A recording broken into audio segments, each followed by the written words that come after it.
Hello à tous et bienvenue dans ce nouveau podcast. Aujourd'hui, j'ai envie de parler d'Australopithèque, de singes. Vous allez me dire, mais j'ai pété un câble, Australopithèque, singe. Je me suis abonné à cette newsletter pour recevoir des conseils sur Wix et l'entrepreneuriat. Ben ouais, en fait. Parce que les singes, les Australopithèques, les hommes des cavernes, ils sont pas mal en business. Enfin, ils n'avaient pas de business, mais vous allez comprendre.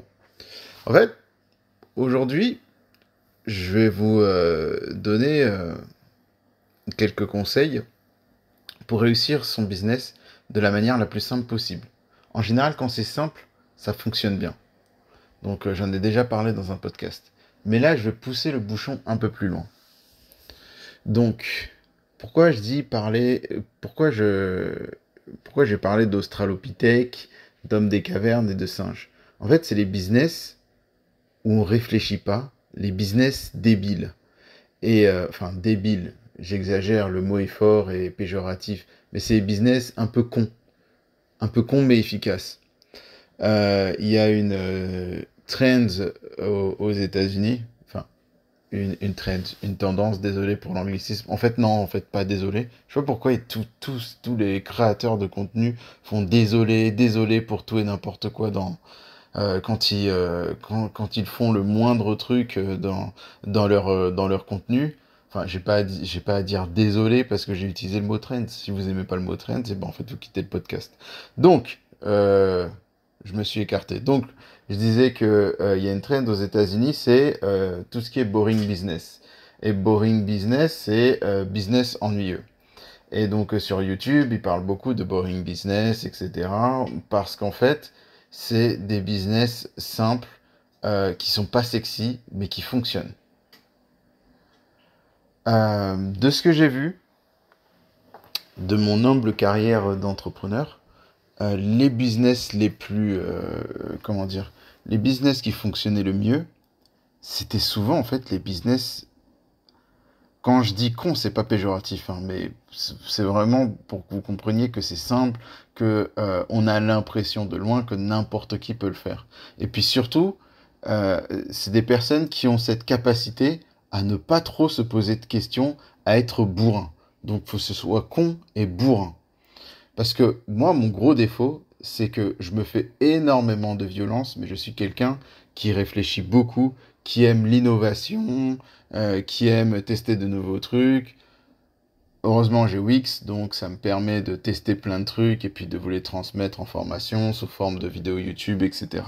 Mais dans mon exécution quotidienne, dans ma stratégie, je dois toujours faire le truc. Je dois toujours essayer de trouver la manière la plus conne, la plus simple de gérer mon business. Et je me fais violence. Et encore, je pourrais le simplifier encore plus. Et c'est souvent ce qui marche. En fait, je vous explique. Euh, Déjà, il faut. Au début, c'est normal de partir un peu dans tous les sens. On teste plein de trucs, etc. On sait pas trop, comment dire, on sait pas trop ce qui nous plaît, on sait pas trop ce qui va fonctionner, ce qui va générer le plus de marge, etc. Mais une fois qu'on a trouvé, à partir de là, il faut mettre son cerveau en off et devenir un singe. Donc quand je dis un singe, j'ai l'image du singe qui fait la même chose. Par exemple, si on lui fait une petite machine, je sais pas si vous avez déjà vu les reportages avec les expériences sur les singes où on leur donne à manger quand ils font une certaine tâche et puis après ils la répètent inlassablement pour toujours avoir la petite banane. Vous devez être comme ça. Parce que en fait, c'est con, hein, mais le singe, si la banane c'était de l'argent, mais il serait super efficace, hein. Après, peut-être que le singe, effectivement, il réfléchirait pas, tiens, je vais embaucher, etc., pour que ça grossisse, etc., etc. Mais, en dehors de ça, il est super efficace. Il prend aucun risque, il se prend pas la tête. Il y a un truc A qui rapporte B, ben il le fait inlassablement. Et en fait, c'est ce que vous devez faire. Vous devez pas réfléchir tout le temps à la nouvelle opportunité, le nouveau truc, de la mort qui tue, etc. Vous devez vous dire, par exemple, je prends l'exemple de l'IA. Certes, là par exemple, à l'heure où j'enregistre ce podcast, j'ai fait quelques tests où je me suis cloné. Donc j'ai cloné ma voix, j'ai cloné mon visage. Et en fait, surtout, l'objectif, c'est que pour les formats courts, j'ai plus besoin de me mettre devant une caméra. Donc les prochains formats courts que vous voyez, je ne sais pas quand est-ce que sortira ce podcast, vous allez voir en fait que c'est de l'intelligence artificielle. Et en fait, quand j'utilise l'intelligence artificielle, il y a plein de trucs que je vois où, par exemple, je sais pas moi, il y a Midjourney ou je sais pas trop quoi, il y a des générateurs d'images, etc. La question que je me pose, c'est est-ce que ça me permet de faire plus rapidement ou de faire plus ce que je fais, ce que je fais dans mon quotidien. Si ça me permet pas de faire ça, de faire plus ou plus rapidement ce que je fais dans mon quotidien, je m'en fous. Et c'est comme ça que vous devez réfléchir. Je vais donner un exemple plus simple. Par exemple, je gère la communication du business de ma femme. Le truc, le truc que je dois faire tous les mois, c'est passer un certain nombre d'heures devant sa campagne AdWords. Parce que en fait, je sais que si je mets ma tête devant sa campagne AdWords, je vais avoir des idées. Et enfin, des idées, je vais pouvoir optimiser, trouver de nouveaux trucs, etc. C'est tout. En fait, donc il y a une partie qui est sur la campagne AdWords pour générer toujours de plus en plus de leads et le moins cher possible. Il y a une autre partie où c'est le SEO, où là en fait je vais chercher de nouveaux mots-clés et on va à l'aide de mon assistant, on va créer des pages. Et je vais chercher des nouveaux backlinks et on va faire de nouveaux backlinks. Donc il y a des heures à passer sur AdWords, à optimiser. Il y a créer de nouvelles pages, créer de nouveaux backlinks. Point. Point. Je vais pas sortir de nouveaux trucs de la mort qui tue, etc. Je vais pas me lancer dans comment dire comment dire bah en fait on peut tenter de nouvelles stratégies, mais ça ne doit jamais être au détriment de ça. Donc si demain en fait je vais tester un nouveau truc, je vais trouver du temps en plus et je vais tester ce nouveau truc là. Mais ça va jamais bouger. Et ça en fait c'est très précis, c'est un certain nombre d'heures. C'est un certain nombre d'heures, il y a des dates prédéfinies tous les mois. Et comme un bourrin, je me pose pas de questions, comme un homme des cavernes qui va chercher son gibier et qui revient dans sa caverne, j'exécute. Et donc, moi, j'ai vu beaucoup de gens, en fait, qui sont bien établis, qui ont eu des, euh, des business qui fonctionnaient bien et qui n'avaient pas besoin de se prendre la tête, qui n'étaient pas en stress, qui se posaient pas tout le temps des questions. En fait, ils ont fait la même chose pendant des années. Ils ont trouvé une niche, un marché, ils se sont mis là-dedans. Bon, après, je côtoie beaucoup de formateurs, de gens comme ça qui vendent des infoproduits. Et ben en fait, ils ont trouvé leur niche et ils sont restés dedans. Ils n'ont pas changé du jour au lendemain. Par exemple, je pense à un gars qui est toujours, qui est dans les bitcoins. Peu importe, c'est monté, c'est descendu. Il est toujours resté dans les bitcoins. Il a toujours créé du contenu dans les bitcoins. Il a toujours accompagné les gens enfin dans les bitcoins, dans les crypto-monnaies, à se mettre dans les crypto-monnaies. Et puis putain, il fait ça depuis un certain moment. Donc pour ceux qui s'intéressent un peu aux crypto-monnaies, ça a pris énormément de valeur en quelques années. Et lui, il était là à des moments au moment où personne, comment dire, comment dire, personne n'avait quoi que ce soit à foutre. Donc, il a été persévérant. Il a fait un business d'Australopithèque, un business d'homme des cavernes. Il a été bourrin et ça a payé. J'en connais une autre aussi qui est toujours qui a un blog aussi, je parle souvent d'elle, qui a un blog aussi sur le tricot, puis ça se trouve, elle écoute ce podcast. Pareil, son blog, elle l'a depuis des années. Et aujourd'hui, elle fait toujours ce qu'elle faisait il y a des années. Donc, elle envoie des mails, elle fait des promotions sur ses formations, etc. Ça marche, ça marche toujours. Elle fait toujours des vidéos YouTube qui lui donnent toujours de nouveaux abonnés à sa liste email, etc., etc. Et maintenant, elle, euh, ça, elle ne le lâche pas. C'est juste que, comme ça lui prend pas beaucoup de temps, avec le temps libre qu'elle a, elle va se consacrer à d'autres choses, quoi, à une nouvelle activité. Et en fait, c'est ça que vous devez faire. Je vous dis ça parce que,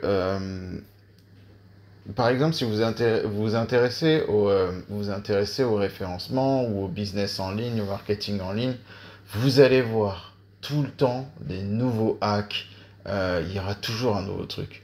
Nouveau hack, nouveau machin. Et puis en marketing, on aime bien trouver des noms pour, comment dire, réchauffer des trucs qui existent depuis 10 ans. Mais en fait, si vous restez dans les fondamentaux, votre business tourne.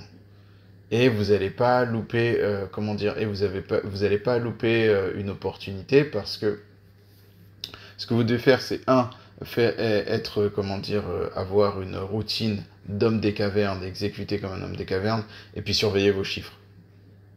Si vous surveillez vos chiffres et vous exécutez comme un homme des cavernes, comme un singe, bah en fait, vous allez rien louper.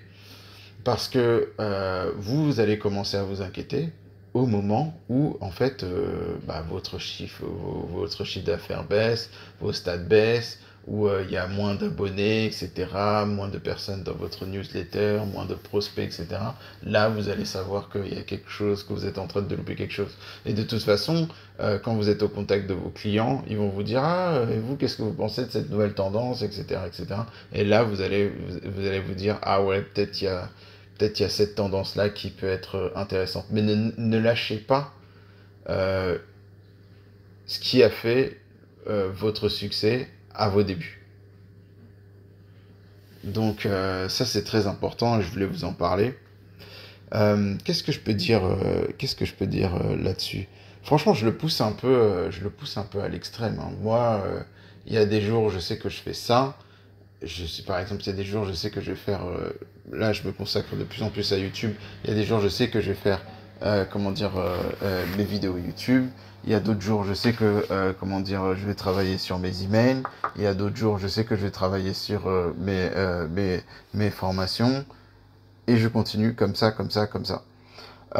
Et puis aussi, ça vous permet de persévérer. Je prends par exemple, à l'heure où je vous parle, j'ai pas beaucoup d'abonnés sur YouTube. Et beaucoup d'entrepreneurs novices pourraient se dire ouais mais attends tu fais toutes ces vidéos là t'as pas autant d'abonnés et peut-être que ta cible elle est pas là, tu devrais peut-être partir sur LinkedIn, il y a peut-être un plus gros potentiel, TikTok c'est là où c'est la nouvelle tendance, etc. et tout.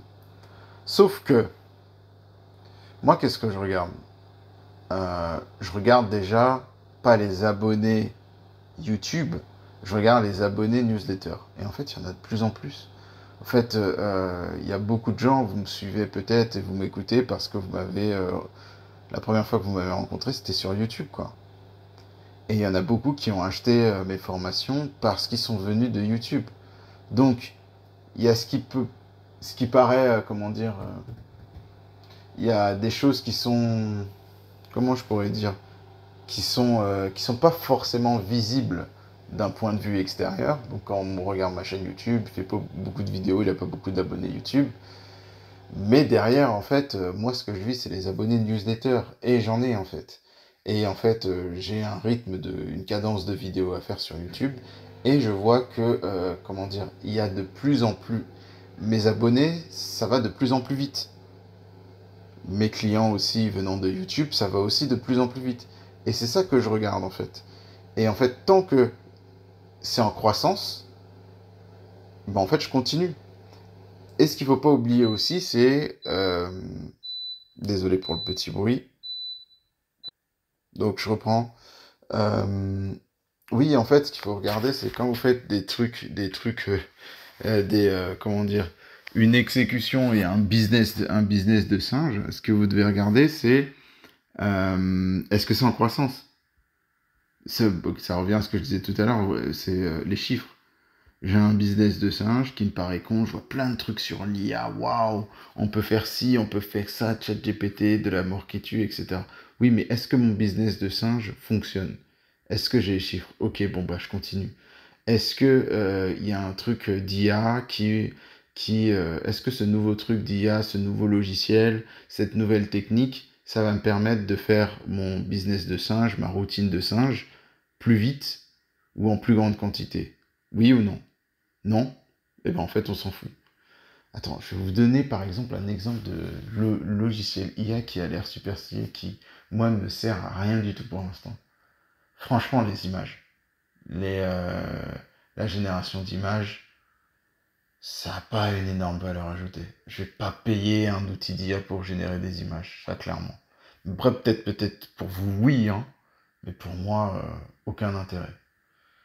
Est-ce que ça va me faire des miniatures YouTube plus rapidement? En fait, j'ai déjà mon process, c'est toujours les mêmes expressions, c'est les phrases qui changent. Donc la miniature ne va pas me permettre, comment dire, l'outil d'IA ne va pas me permettre de faire ça plus vite ou de faire ça mieux, parce que c'est ma tête et mes expressions, à moins que cet outil arrive à changer mes expressions. Et encore, j'ai 4 5 expressions, je les ai déjà. Non, non, non, non, non. Donc voilà, hein, c'est un truc comme ça, je passe complètement à côté, mais voilà, je regarde mes chiffres et je continue. Et ben voilà pour ce petit conseil. J'espère que cette vidéo vous a plu. Soyez persévérants dans vos business de singe, simplifiez au maximum. Il faut vraiment que quand on voit de loin votre business, on se dit ah ouais mais c'est con, il fait tout le temps le même truc, etc. Et c'est ça qui va comment dire, c'est ça qui va faire grossir votre business. Vous devez trouver le truc, la routine qui apporte du CA. Et puis après, soit vous la sous-traitez, etc. et tout, mais vous devez jamais la changer ou se dire, ah, mais je vais passer à un autre truc qui a l'air plus prometteur. Non. Ça doit être votre fil rouge, votre sécurité. Les autres trucs plus prometteurs, vous les testez à côté. Mais ça, une fois que vous avez trouvé votre routine qui apporte du CA, votre truc tout con et simple, vous devez le maintenir. Je vous dis à la prochaine pour un nouveau podcast.